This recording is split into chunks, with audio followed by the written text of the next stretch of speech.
Assalamualaikum warahmatullahi wabarakatuh. Hai guys, Perkenalkan, nama saya Pinka Pipina Yuniza. dan aku Grisel Stefania Adresia. Kami dari kelas 10 IPA 1.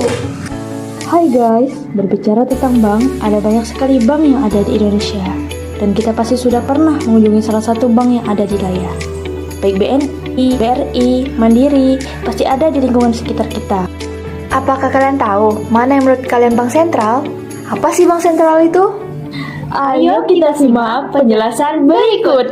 Bank sentral menurut Undang-Undang Nomor 3 Tahun 2004 tentang adanya perubahan Undang-Undang Nomor 23 Tahun 1999, yang dimaksud bank sentral adalah lembaga negara yang mempunyai wewenang untuk mengeluarkan alat pembayaran yang sah dari suatu negara, merumuskan dan melaksanakan kebijakan moneter, mengatur dan menjaga kelancaran sistem pembayaran, mengatur dan mengawasi perbankan, serta menjalankan fungsi sebagai lender of the last resort. Sejarah dan perkembangan bank sentral di Indonesia. Dalam proses perjalanannya, tercatat ada 3 bank yang pernah menjadi bank sentral di Indonesia.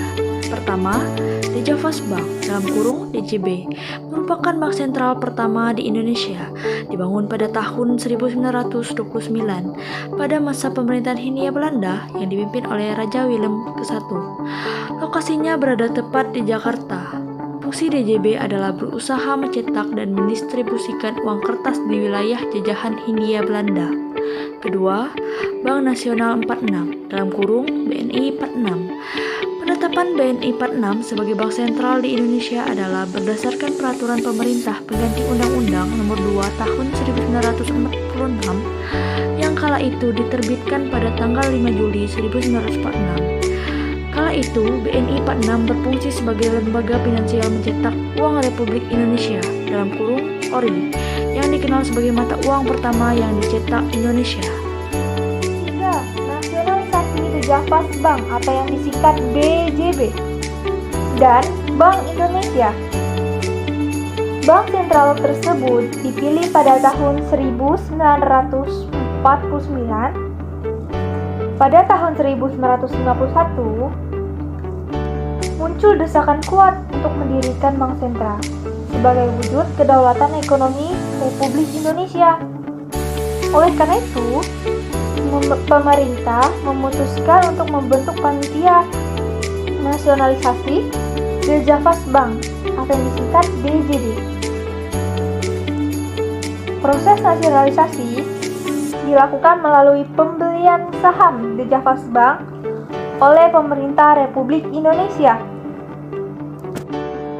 dengan besaran mencapai 97%.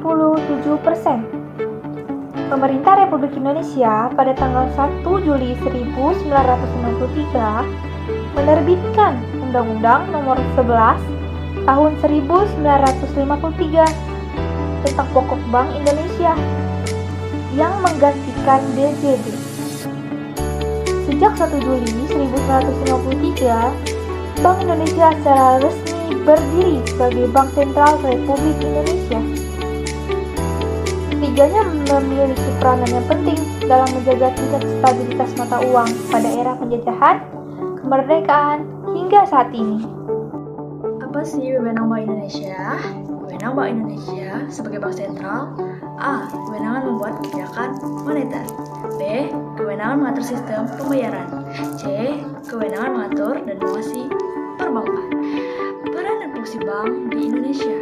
Menurut UU Nomor 23 Tahun 1999, peran dan fungsi Bank Indonesia sebagai bank sentral di Indonesia yaitu: A. Sebagai satu-satunya badan yang berperan penuh dalam membuat kebijakan moneter guna meraih serta memelihara kestabilan nilai rupiah dan menjaga inflasi.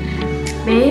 Sebagai pemegang kebijakan moneter dalam bidang makroprudensial yang meliputi inflasi yang terjaga, suku bunga dan stabilitas rupiah, pengelolaan cadangan devisa serta sistem pembayaran nasional. C. Sebagai penjaga stabilitas. Sistem pembayaran. Sistem pembayaran merupakan sistem yang mencakup seperangkat aturan, lembaga, dan mekanisme yang dipakai untuk melaksanakan pemindahan dana guna memenuhi suatu kewajiban yang timbul dari suatu kegiatan ekonomi. Prinsip dan komponen sistem pembayaran. A. Prinsip sistem pembayaran. 1. Aman. 2. Efisiensi. 3. Kesetaraan akses. Dan 4. Perlindungan konsumen. Dan B. Komponen sistem pembayaran. 1. Regulator bertugas mengikat seluruh komponen sistem pembayaran. 2. Penyelenggara merupakan lembaga yang memastikan penyelesaian akhir dari seluruh transaksi yang terjadi pada penggunanya. 3. Instrumen adalah alat pembayaran baik tunai maupun non-tunai.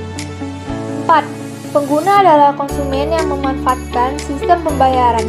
5. Infrastruktur adalah sarana fisik yang mendukung operasional sistem pembayaran. Ini sistem pembayaran.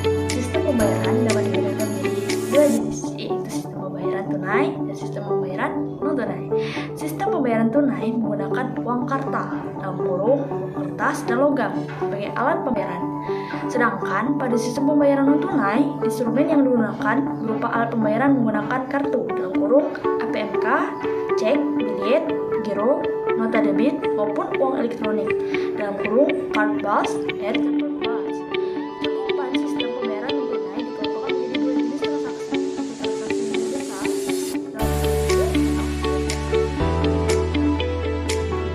Peranan sistem pembayaran penting dalam suatu perekonomian, yaitu untuk menjaga stabilitas keuangan dan perbankan sebagai sarana transmisi kebijakan moneter, serta sebagai alat untuk meningkatkan efisiensi ekonomi suatu negara.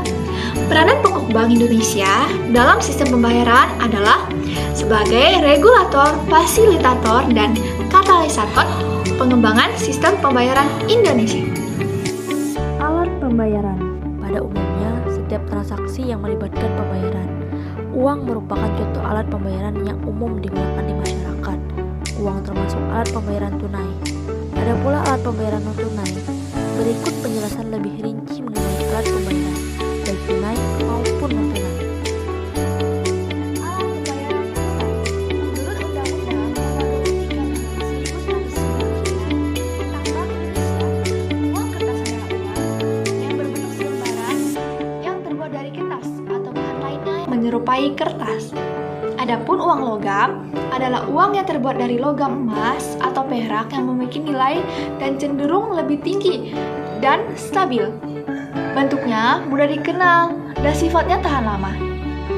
Di Indonesia yang berhak mencetak uang kartal yaitu Bank Indonesia melalui Undang-Undang Bank Sentral Nomor 23 Tahun 1999. Alat pembayaran non-tunai. Alat pembayaran non-tunai adalah seluruh alat pembayaran selain tunai, dalam kurung, uang kartal. Alat pembayaran non-tunai dibagi menjadi dua bagian sebagai berikut. A. Berbasis kartu dan elektronik. Alat pembayaran non-tunai yang menggunakan jenis kartu dan elektronik yaitu 1. E-money, 2. Kartu debit, 3. Kartu kredit. B. Berbasis warkat. Warkat merupakan surat berharga yang dikeluarkan dari suatu bank untuk dijadikan sebagai instrumen penarikan dana nasabah yang punya fasilitas rekening giro. Berikut beberapa alat pembayaran berbasis warkat. 1. Kwitansi transfer. 2. Nota pemindah bukuan. 3. Cek. 4. Bilet giro. 5. Nota debit dalam kurung warkat debit. 6. Nota kredit. Nah, jadi gimana? Udah paham belum? Udah dong. Aku udah pantun nih. Apa tuh? Angin berhembus berkelana. Hujan indah rintik-rintiknya. Cakep. Tidak ada yang sempurna. Mohon saran dan kritiknya.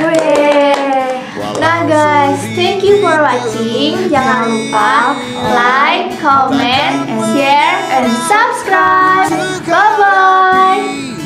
Jangan lupa ya. Bye-bye.